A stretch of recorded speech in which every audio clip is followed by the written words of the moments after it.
की ज़ात अल्लाहुम्मा सल्लि अला सय्यिदिना व मौलाना मुहम्मद व अला सय्यिदिना व मौलाना मुहम्मद व बारिक व सल्लिम अलैहि। हज़रात गिरामी मुअज़्ज़िज़ान भाइयों दोस्तों, असादी हमशीरा अब्दुल रज़ाक खान दी अहलिया ईसा ने सवाब वास्ते ये सारा प्रोग्राम ये तमाम इंतजाम किया गया। अल्लाह के दरबार में दुआ है, अल्लाह रब्बुल इज्जत उम्मे साहबा दी कब्र को अल्लाह जन्नत में बाग चढ़ावे। नेक बीबी है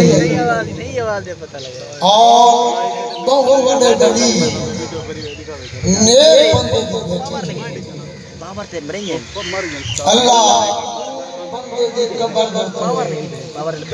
करोड़ फरमाओ।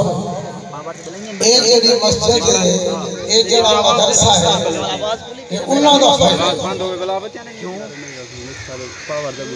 ये ओ मरते कलंदर दी मेहनत है कि आज ये जरा फायदा चश्मा जारी है, लोग फायदा भी उठेंगे नहीं तो अल्लाह तबारक व तआला मौलाना अमीर मसद और अल्लाह तबारक व तआला अपनी रहमत का साया फरमाए। मेरा भाई औरत मादा पूछा गया क्या फरमाया औरत नबी तो नहीं बन सकती, नबी करे नहीं रहे